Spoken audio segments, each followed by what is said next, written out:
Hi everyone, so welcome back to a new video. So it's the start of a new week again. If you're new here, my name is Gemma and me and my fiancé James run a reselling business where we resell luxury and vintage items. So we've actually made a sale last night, so we're just about to pack that up. I'll just kind of show you in a little second what it is we sold. So it's one of our luxury vintage bags, so very excited to get that packaged up, and we'll get to use our new packaging as well. So if you watched our previous videos, we've got some new packaging, some nice boxes and things, and stickers and stuff, so we wanted just to make our packaging look a little bit nicer because we were sending off nicer things. And yeah, so we're just about to pack that up and get that sent off. And we're also probably going to talk a little bit about our pricing this week. So we've kind of made a few changes just yesterday at the weekend to how we price some of our items, and we've been kind of having a good little think about how to shift things, how to get things sold a bit quicker. And if you watched our last video, we spoke about some of the things that we're already trying to do that. But I do think that pricing is something that we're still learning a lot about. We're still trying to get you know, our handle on it and things like that, and trying to get the balance right. And so we had a big look at our prices yesterday, made quite a few tweaks to some things, and then are going to continue making a few tweaks to things that we've got listed. So this is the bag that we have sold. So it's a Gucci tote bag. It's kind of like a silver and beige colour. It's got like this sort of Gucci pattern on it. You could probably see that on the fabric.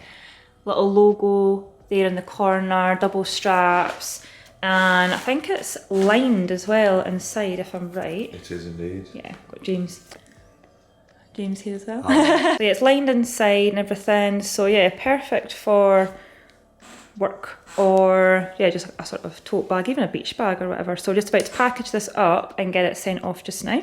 So that's our box made up. We've actually just got them over here flat. So they come flat packed like that, and then they get made up into these boxes here. So I can't remember the dimensions, but they're a good size, and they still get classed as a small package, even though they're quite big actually. So yeah, so we're just going to pop the bag in, and we've got some stickers and things as well. So I've decided just to put a little bit of this sort of soft stuff just to kind of protect the bag a little bit. It should be fine in a box like that, and also just to make it look a little bit nicer all packaged up. And then we always put in one of our business cards as well, which has got our email address, our website and everything, Instagram and things on the back, just so that people can, you know, sort of go into our website, or also so they can contact us as well, but so they can potentially shop on our website. I think I did mention in past videos that we have been adding in like a little discount code for people to use just at our website. So I think I might write that on the back of one of our stickers and then add that into our into the package as well. So James has purchased a nice little treat for Chester. Oh, he's loving it. He's getting his coat all. He does look like he's liking it. Yeah. It's making him look much more cleaner as well. Yeah. You like it, don't you? I can't get over his little arm. Look at that. It's just stuck in place. I know. I think he likes it. So this is one of our stickers that we got printed at the same place as our business card. I think it was Instant Print, is that right, James? Yeah. Instant Print. So I've just written a little discount code on the back for the customer to use at our website. So I'll pop that in with the package as well. So this is what our finished package all looks like. I'm just covering up the customer's address. So we've got our little sticker, stuck on the front as well. And this is what our box looks like, all kind of made up. Yeah, so I definitely recommend the boxes from here. I think, what's the brand called? Kite? Kite, yeah, Kite. Boxes, yeah. So that's where we've got the boxes from. So we've got these bigger ones, but we've also got smaller ones as well. They come flat, and obviously they build up into the boxes. The littler boxes have actually got the little sticky strip on, so you take that off and it sticks it all. You don't actually have to use tape or anything at all to actually seal them if you don't want to. They're pretty secure. But these kind of all just fold in, but you do still have to take down obviously the top flap. But yeah, so we're just about to go and send that off just now. You liking your new jacket? Yeah, I thought I would wear my new jacket, my puffer jacket that I made out of the vintage fabric down to the down to the shop. So the only thing I need to do still is get some fastenings on it. But apart from that, it's pretty much done, and it's actually super duper cozy. I finished all the sort of seams on the inside. Yeah. It looks like it's just come straight out the shop. Yeah. But really, it's come straight out of Like these hands. these hands and a machine. Yes.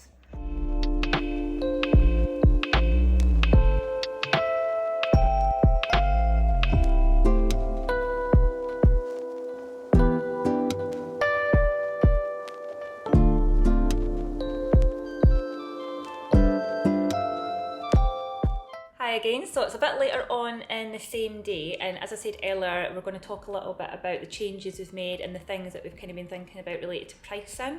So there's been quite a few different things that have kind of prompted us to actually look at our pricing.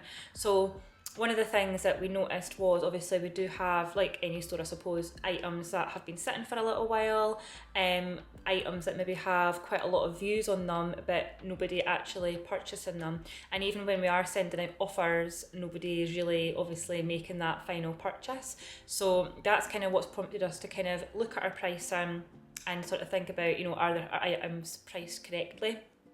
Also as well, we've actually sold a couple of items really, really quickly. So obviously that goes the other way. It could be that we've maybe priced a few things maybe too low.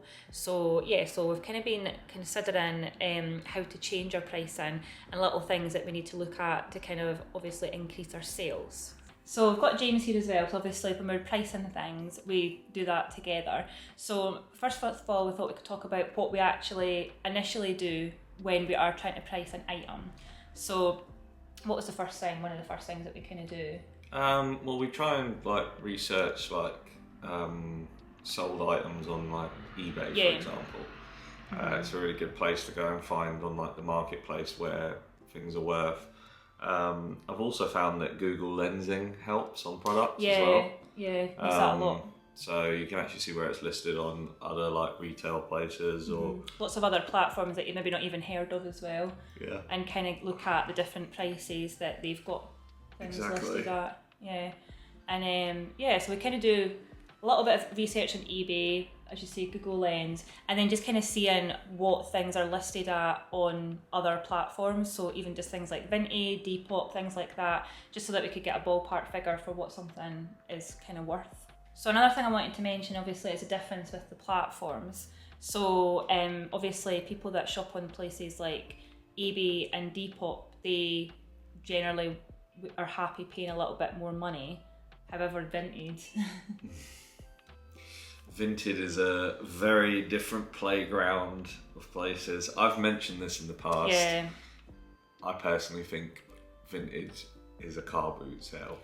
Yeah, it's people looking for quite cheap items, discounts. Obviously not everybody, but vast majority that they're looking for obviously a really good bargain. Yeah. So Dave and Sheila from up the road looking for a Gucci bag for a £5. Yeah. But the thing is though, is that even though different platforms obviously have very different customers and things, sorry if the light keeps on changing, it's actually our screensaver on the TV. Even though they expect very different prices, we actually keep our items the same price across all platforms.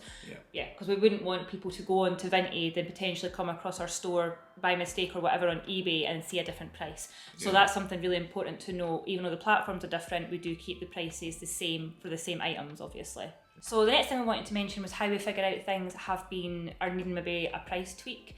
Sorry, we had to switch cameras because I've run out of memory. So as I was saying, one of the things that we look out for when we know when something needs to be, the price needs to be tweaked, is looking at if the item has been sitting for a long time. So if it's been sitting for a couple of months, even longer than that, potentially, you're needing to look at the price. And then one of the other things we mentioned was seasons.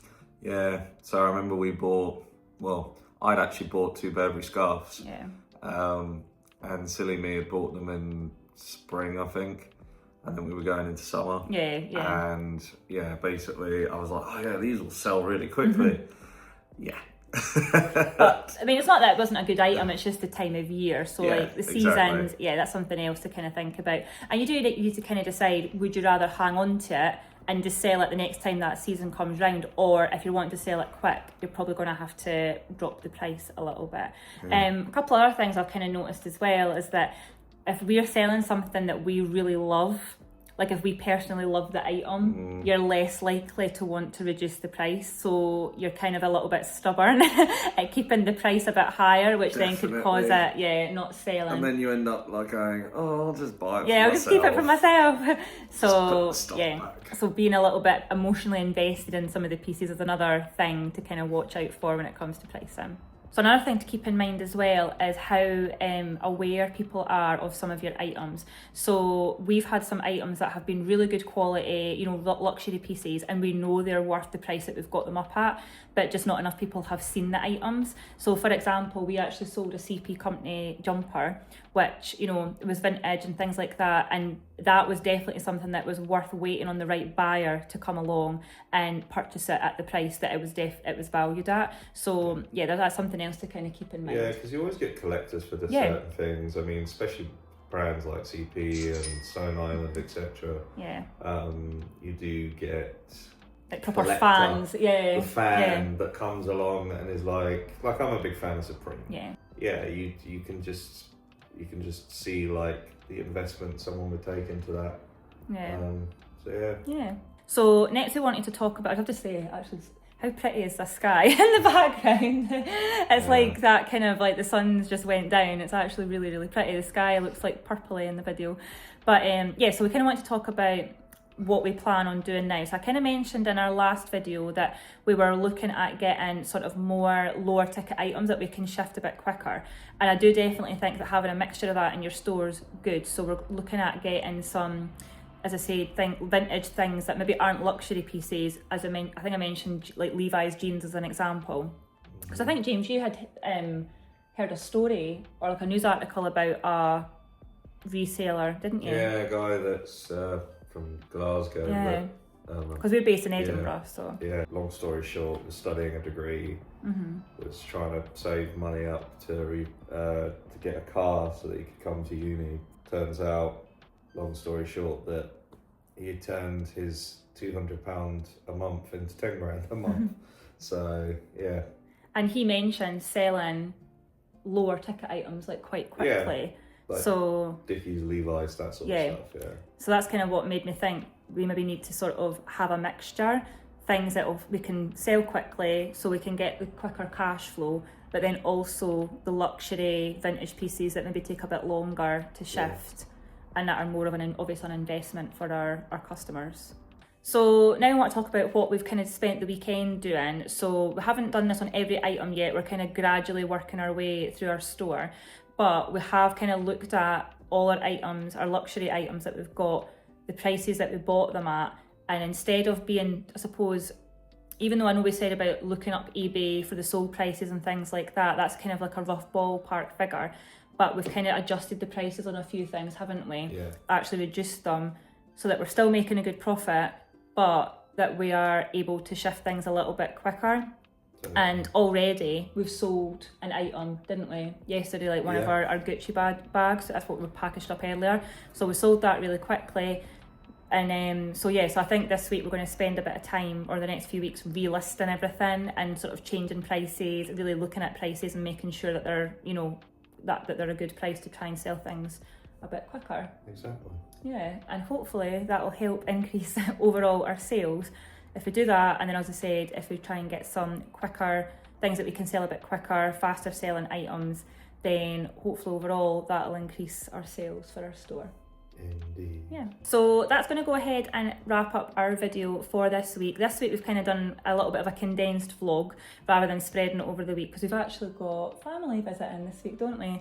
So we're going to be a little bit busier doing things the rest of the week. So we kind of wanted to film at the beginning. So hopefully you found that useful. Make sure and hit subscribe if you have, or if you have found it interesting at least. And click the notification bell so you are notified for any future videos, and we'll see you in our next one. Bye. See you later. Bye.